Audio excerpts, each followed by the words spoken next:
Welcome to the Metric Stack podcast. Your hosts, Allan Villa and Lauren Thibodeau, will talk to founders, leaders, marketers, and more to uncover how they succeed with data.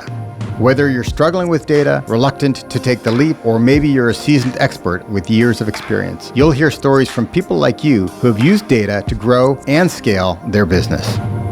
Welcome back to the Metric Stack podcast. Today, we're joined by Erin Bury, co-founder and CEO at Willful, an online platform that makes estate planning easier and more affordable for Canadians. Erin, we're delighted. So glad you can join us today. I'm excited to be here. Thanks, Allan. Thanks, Lauren. So why don't we start with a bit of a picture for the audience? Tell us a little bit about Willful, and how did you know that it was the right time to launch this new company? Yeah, great question. Well, I know my husband will probably listen to this podcast, so I can't take full credit. It was definitely his idea.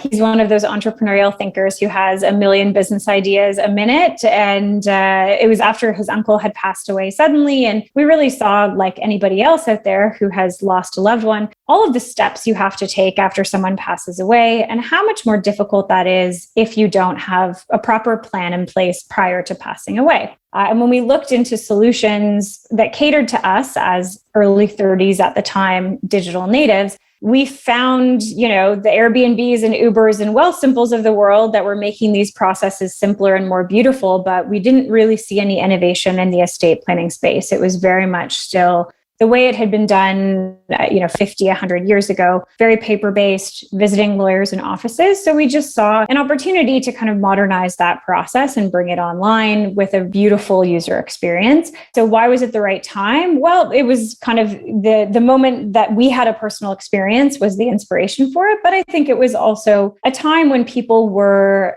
in 2017, much more comfortable with doing important transactions online and taking care of things like their banking and their financial transactions. So it did turn out to be prescient because during COVID, estate planning became very top of mind for people in a way that it really hadn't before. Let's just stay there for a second because, as this is a new space, and yes, I agree, there's a lot of people that are becoming more familiar with doing all sorts of things online. But this is a special area. How did you get your first customer? How was that experience? Was there sort of a trust relationship that had to be built before you actually got the first customer or first dozen customers on board? Yeah, I mean, you're correct in that there's a certain sense of weightiness to estate planning, right? You're having to consider your own mortality. It involves legal documents. It's not as simple as just going on Airbnb and booking a weekend away in Miami, right? So I think the first place we started, because we didn't have backgrounds as estate lawyers, was partnering with estate lawyers, signing contracts with them to craft our documents and making sure that we started from a place of quality when it came to the product. And then really building that into the communications, lawyer drafted wills, lawyers in every province on contract with us. So that trust was really important to address from the beginning. And Allan, too, I would say education was really important from the beginning, because to your point, everyone understands banking or opening an RSP, but ask someone about the ins and outs of estate planning. And none of us really learned that in school. It's not a common dinner table topic. So there's a lot of education that goes into what we do, both around what a will is and why you need one, but also why don't you have to do one with a lawyer? How can you do one online and why is that legal? So that's really where we focused. And the first customers, unsurprisingly, were people we knew. You got to turn to that personal network first. And we always say Willful was built by consumers for consumers. We are the people who use Willful. We have Willful wills ourselves. And so when we looked at our network, it was new parents and people who had just gotten married, new homeowners. And those are exactly the types of folks who benefit from a platform like Willful. Super interesting, Erin, and that you took your personal experience and turned it into something that's helping so many people now. It falls into a new space for us, and as we were preparing for this podcast, we were really intrigued by the term death tech. Yeah, I can't help but just chuckle when I hear that. Like, I see the black T-shirt with sort of this sort of Metallica band on it, but maybe that's not it at all. Yeah, can you tell us about that space? And you mentioned revolutionizing something that was on paper. Like, tell us about the death tech space. What have you learned? It doesn't have the best branding, Lauren. I think we need to work on the name. It's like life insurance. Like life insurance is also about what happens when you pass away. It just has a better brand, right?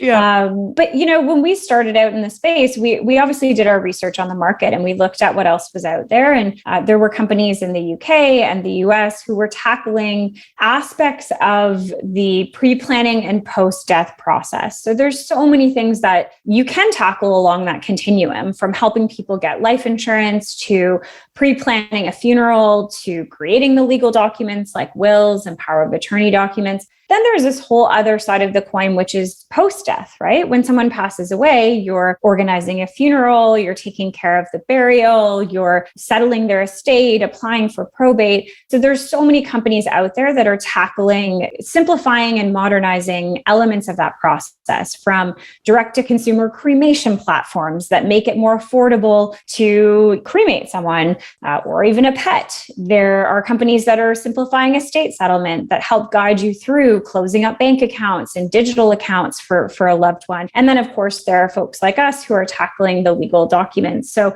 there really is this burgeoning space that has been coined death tech, not by me, but someone else, that really tackles kind of every aspect of that process. And it's interesting because when we've pitched investors in the past, we've had some feedback that, it's a pretty niche space. And I always chuckle to myself because everybody is going to pass away at some point. This is a product that will touch each of us, both because we're all going to pass away at some point, hopefully way far in the future, and because everybody will go through the loss of a loved one, especially as we're going through the largest wealth transfer in history. So I think it's a good thing that people are modernizing this process and that it's not in the shadows as much anymore, because part of our role is destigmatizing conversations about death, which, let's be honest, we all avoid as much as humanly possible.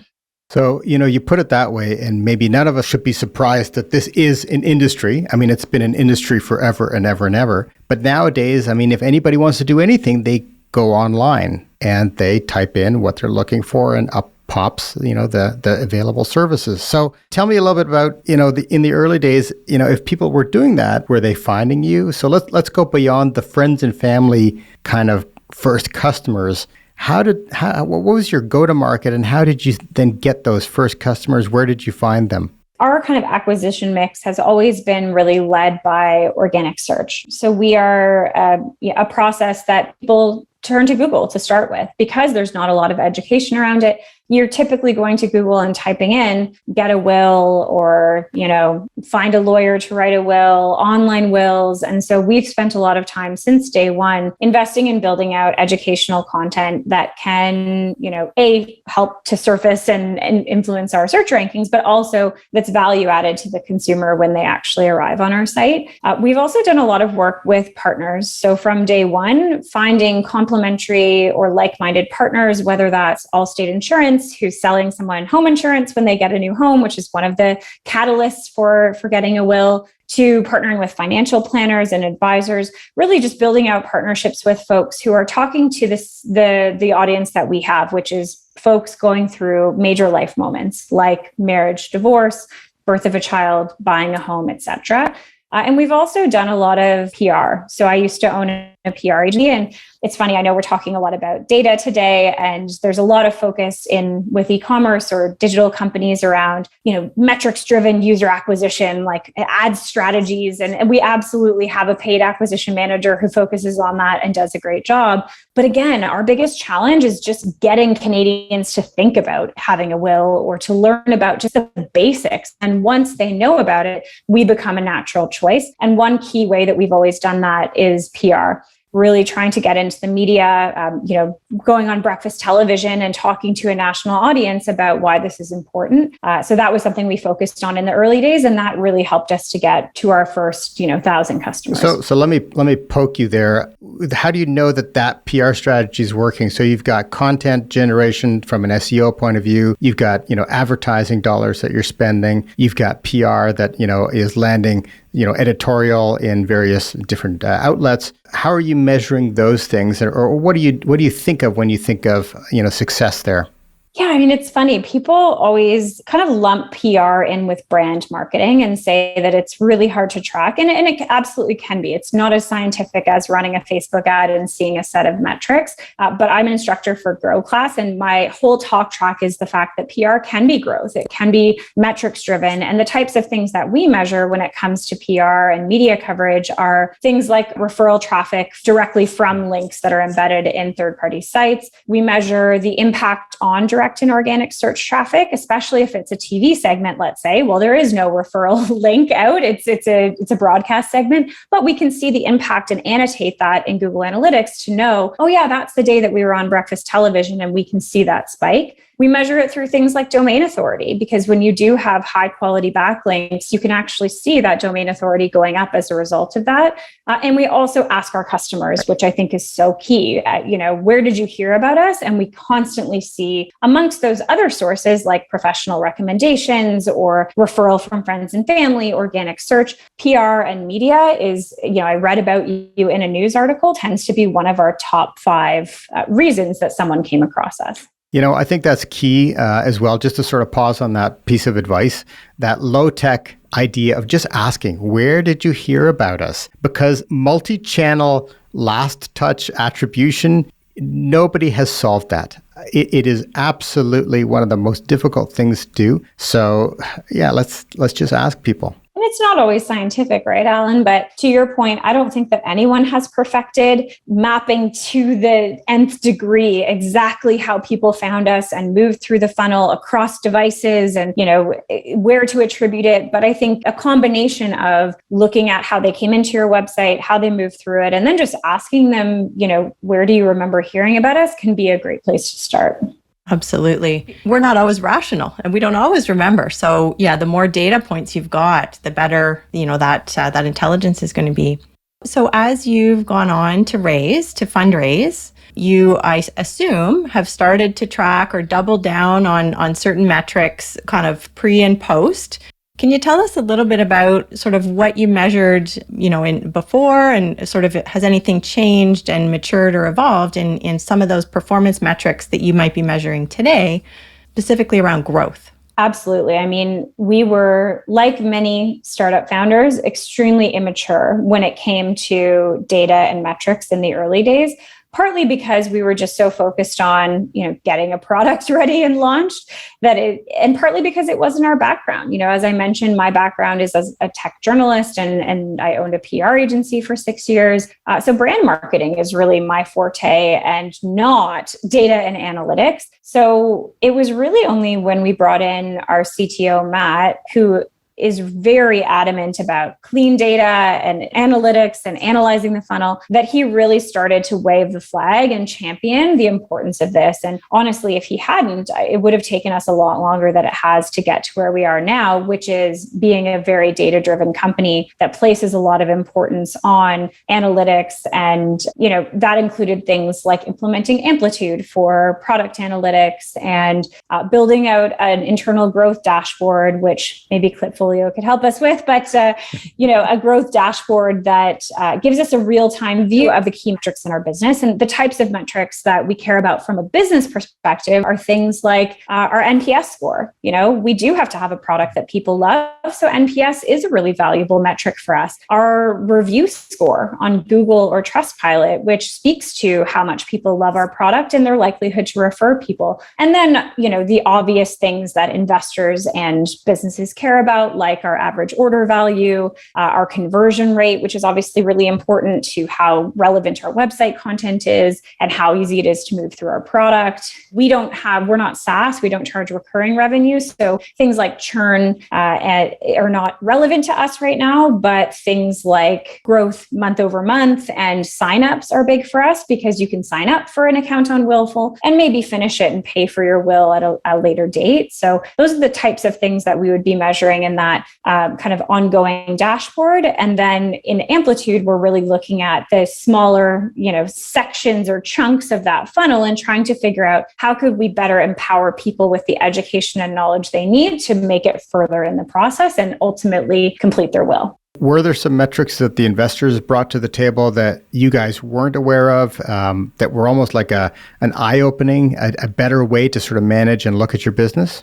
I think the investors were really helpful on unit economics, right? Looking at things like the customer acquisition cost for paid channels, the customer acquisition costs for blended, and how that relates to the lifetime value of your customer. And again, as a one-time purchase product right now, our lifetime value of our customer is our average order value. If you're paying $149 for a will and power of attorney documents on Willful, right now, we're not charging you anything in the future. So we have to be able to efficiently acquire you as a customer for a cost that makes sense. We can't be spending $500 on getting you in the door as a customer because we're not going to make that back in future.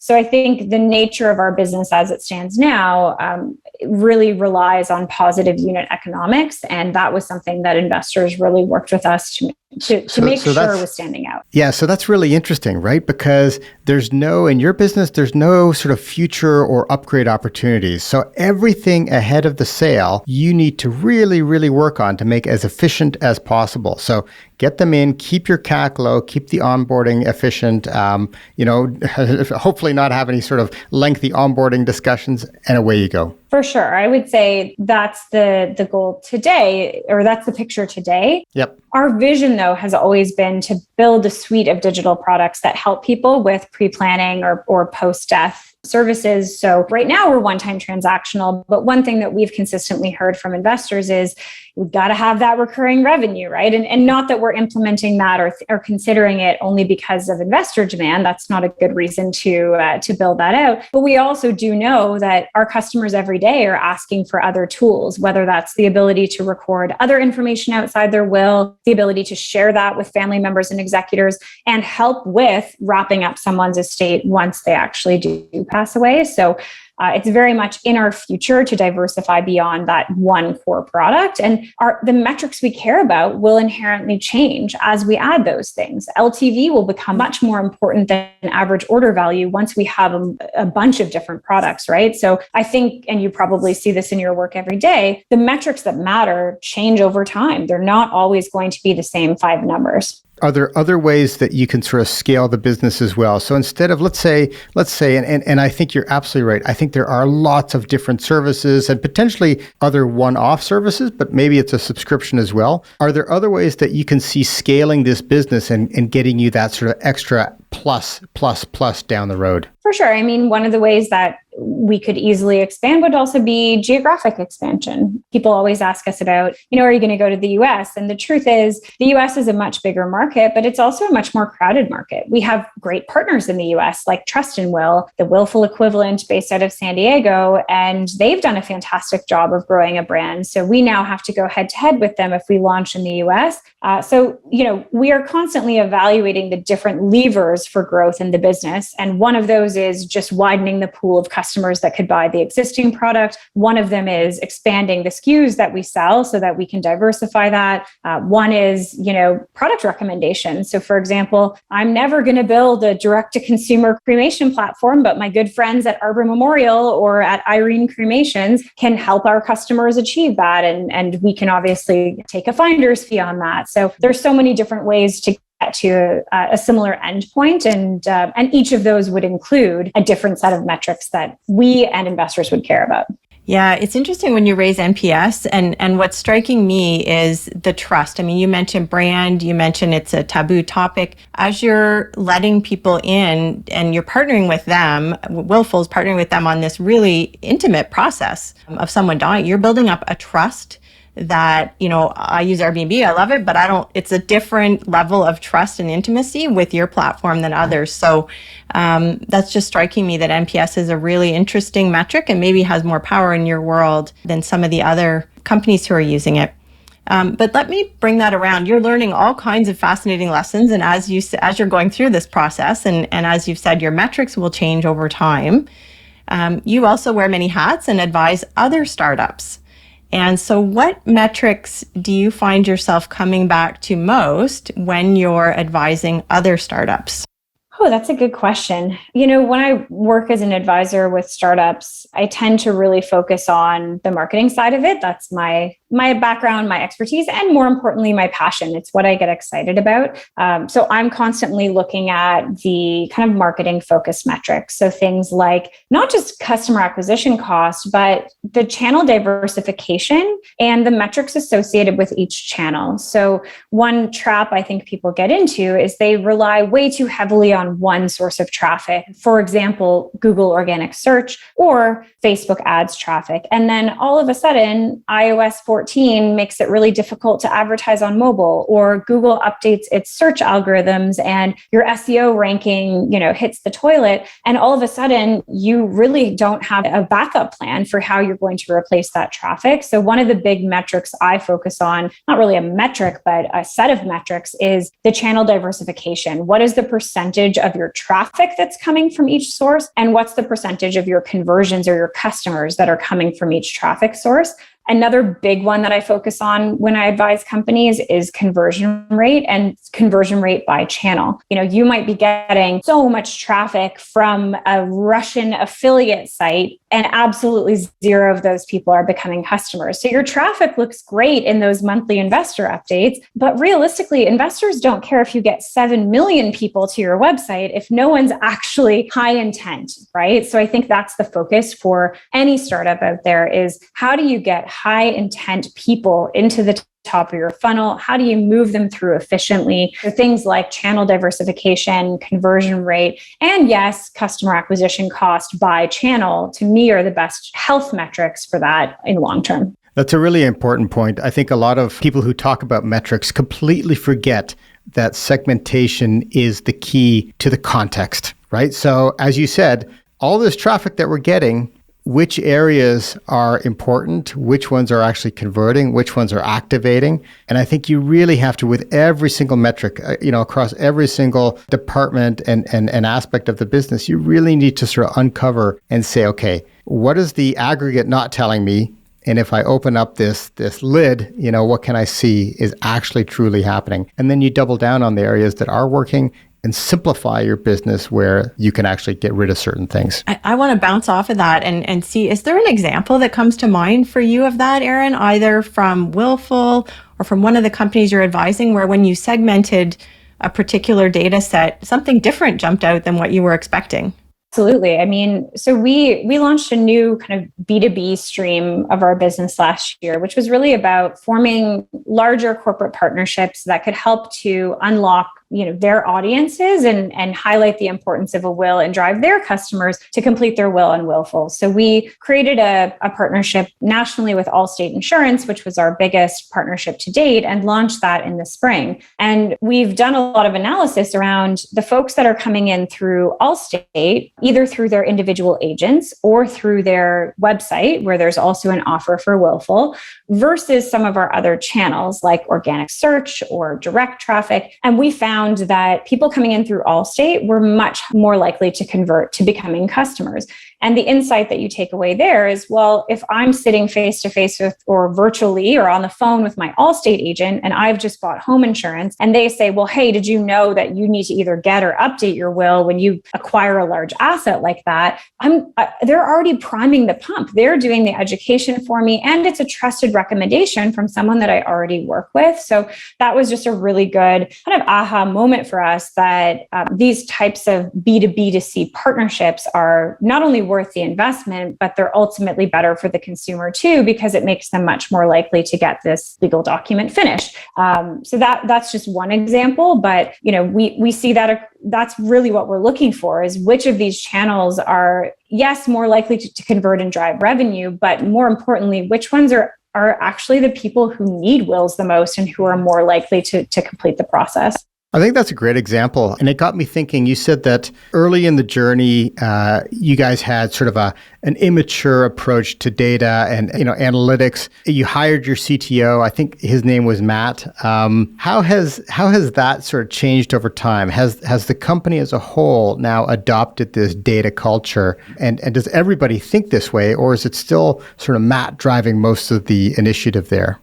Yeah, I mean, it's funny. It was definitely, when it was the three of us, it were four people. It was definitely Matt kind of in every conversation being a bit of the broken record, saying, but what about the data? But the longer we let this lag, the harder it's going to be, the less historical data we're going to have. And we'd be like, yeah, Matt, but we'll get to it soon. And I'm so grateful that he did harp on that so much, because every conversation that we had, whether it was about marketing or new product development or tweaking our existing product, it always came back to data. And thanks to him, we did spearhead kind of these OKRs and goals around implementing a product analytics tool and really cleaning up our Google Analytics and making sure that it was tracking as accurately as it could possibly be, knowing it'll never get to 100%. And then also saying, hey, we need a human who is not me to own this, because I'm not an analytics expert. And there are people whose entire jobs is just keeping data clean and managing data and analyzing it. And I can't be that person, but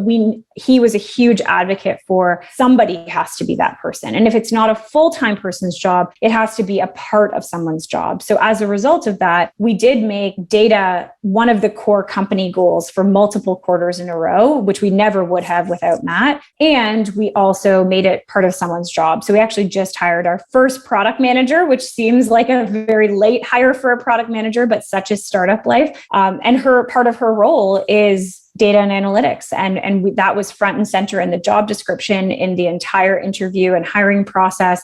And one of her key responsibilities. So yeah, without Matt, we probably would have a little bit more of a black box when it comes to our data. And I'm very grateful that he really has led us down the path of becoming a very data-driven and metrics-led company. Okay, so let me roll that right into sort of this next question, because if you know it or not, the mission that we're trying to work with at Klipfolio is really helping people succeed with data. So if you think about that phrase, succeeding with data, what does that mean to you? What does it mean to you now? To me, succeeding with data means looking at what's happened in the past and allowing that to inform your future as a startup. There are so many unknowns when you're a small company, and every day is already a roller coaster of highs and lows. And to me, the metrics that we look at on a daily basis are the best tool that we have to basically guarantee our success as much as possible in future, right? It means that we're not flying blind. It means that we are paying attention to what happened and learning from that on an ongoing basis. And it means that we can predict, right? When we build out our financial forecast now, we're not just,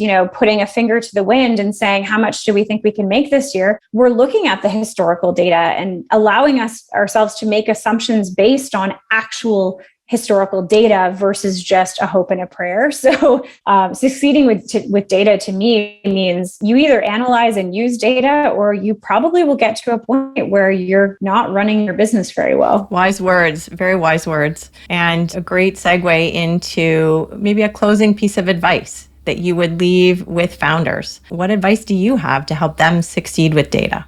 This one is extremely easy. If you are like me and you are not a data and analytics expert, if you are not the person in the room that is advocating for that, make sure that someone on your team is, whether that's an advisor, an investor, a team member. And, and I'm not just saying this because this is a Klipfolio podcast, invest in the tools and the platforms that are actually going to make that a lot easier, so that you're not, spending all of your time or all of your team's time on just collecting data. You're actually spending your time on analyzing it and making business decisions based on it. Amazing. Erin, thank you so much for joining us today.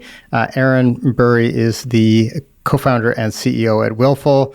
And I think there's a lot to be said about surrounding yourself with the right people and, of course, the right data. Thanks again. Thanks, Allan. Thanks, Lauren, for having me. If you enjoyed today's conversation about metrics and data, be sure to check out Metric HQ, our online resource for the metrics that matter most to you and your business.